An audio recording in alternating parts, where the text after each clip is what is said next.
Oh, that's a really good question. It's funny. I am very, very precise and technical about these sorts of things. So I keep like a running list. So to answer there's a lot of things. There's a list that's about however many pages. Today, I am joined by writer and director Lindsey Ryan to discuss her debut feature film, Capsized. Lindsey, thank you so much for taking the time to chat with me today. Thank you so So, much for having me. so you've directed a pair of short films over the years, but Capsized marks your first feature.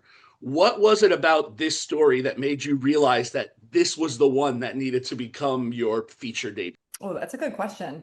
Because it's not an easy I feel like when you're a writer director, you're constantly bouncing a bajillion ideas. And when you're thinking about like, oh, what's the first feature? Because I think people put so much pressure on it. For me, I have such a obsession with like the boating culture and the ocean and water that felt like an inevitable choice for me. And I had always wanted to do a story about um houseboat culture and like what it is to vacation on a houseboat because it's such a big part of Long Island and it's so interesting in that way. And I come from a really big family. I'm one of five kids, so we ourselves have gone on these houseboat vacations. And I think the idea sort of sparked one day in the chaos of like maybe being on the boat with my family and feeling like, gosh, what would it be like if we had to, putting myself in, if I was younger and we had to like pick up and go, because it was always a running joke. We had a small little houseboat growing up, and it was like, if we lost everything, what would we do? We would take to the boat. And I always thought that was like a funny, sort of comforting thing in the back of my mind because there was times where we really had financial troubles and I was like, well, we could always hit the boat.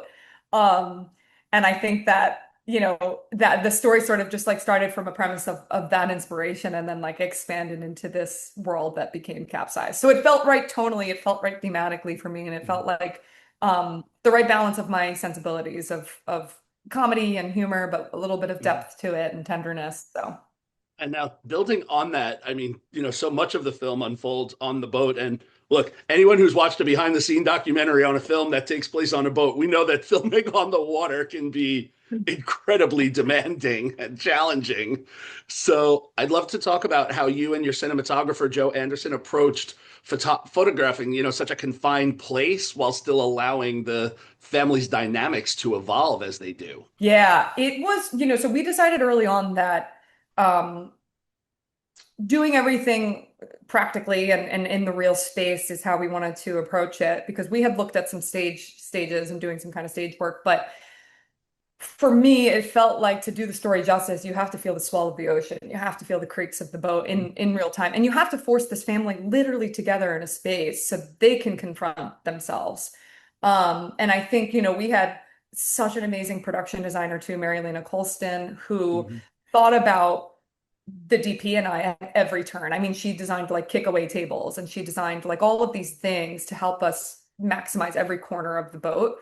Um, and Joe and I, we spoke a lot about just like how do we maximize the space that we have and what sort of what camera, what lenses are we going to use to make this feel both claustrophobic, but also not so much so that you're feeling a little nauseated with the family. Because I think when you get too tight all the time, it can be uh, too much. You could go too far.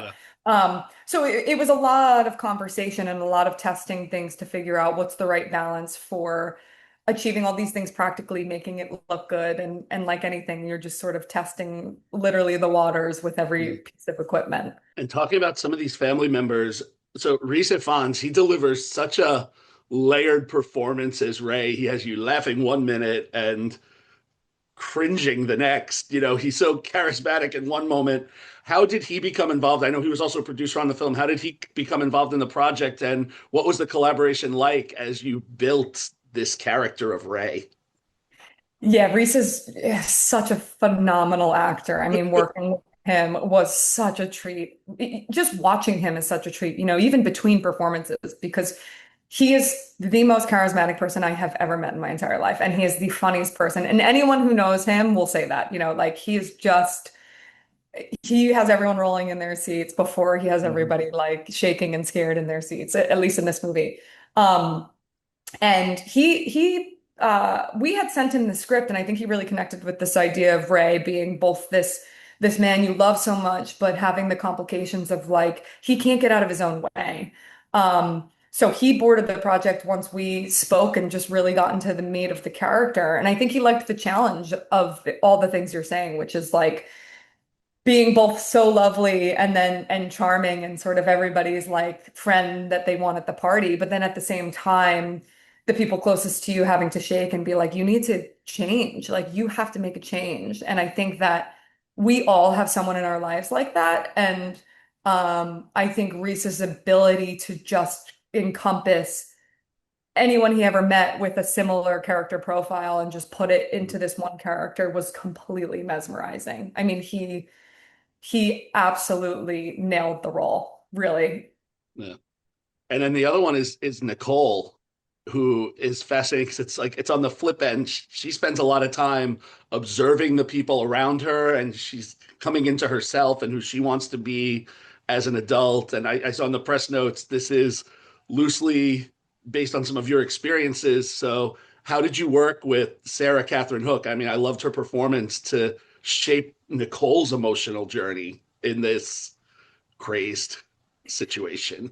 Yeah, Sarah Catherine is is such an amazing actress too. We worked we did a lot of or when she got to set, we did a lot of just like going to the boat and a lot of talking. Like I think a lot of the work that I do with my actors early on is to talk about things as much as we possibly can so that there's no questions on set.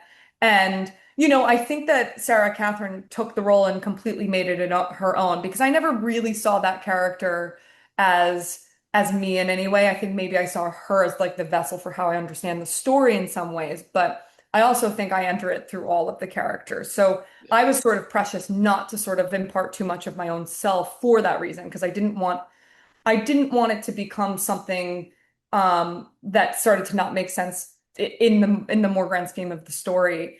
And I think Sarah Catherine's ability to sort of do her own character work brought something really interesting to the dynamic of like the twin and finding her own experiences to make sense of a crazy family and what it could be like to parent your parents. Like I think that that was really like a theme that we kept touching on of like when you become an adult is when you start to see your parents' flaws. And I think what was Yep. interesting and things that we spoke about is like the first time that you see your parents' flaws, the first time that you're watching and your siblings around you not yet getting there. So you're kind of the only person with this awareness and metamorphosis, and it's a little frustrating and like but you have it together so no one worries about you. You're the kid that no one has to worry about. And in those conversations certainly I was definitely like I feel those things deeply, and I feel like as a middle child and as the eldest female, like those are thematics Yeah. that I think every eldest female and every middle child in the world can connect to, because that cliche is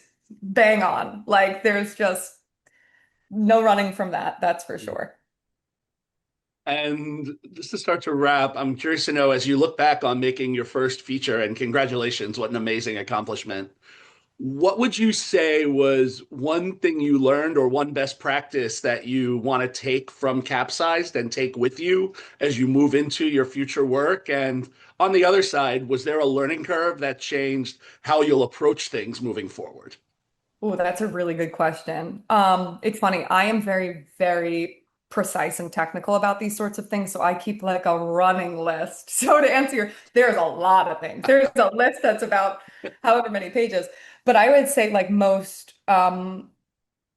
sort of most importantly, I would say for me, it's planning for the details. Like I think with a movie of this size, especially, and this complication, like I think every movie has a complication, but when you have to understand the creative you're trying to achieve against what set of parameters.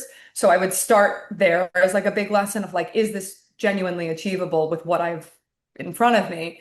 And then the second set is like planning for those details, because I think that if it's not on the page, it's not on the stage for starters. And I think like I'd take that a step further and say, if you've not planned it for your shot lists, or if you've not like communicated with the AD that you need certain things, it's not going to happen in the day. And nobody wants to be scrambling, especially on a movie like Capsize where you're out in the open waters. You don't have that flexibility. So I would say that was like a huge, huge thing for me that I never want to make the mistake of again of not um just not giving myself the time to get a couple extra things of like, more scenery, more sort of environment stuff, or whatever the case may be.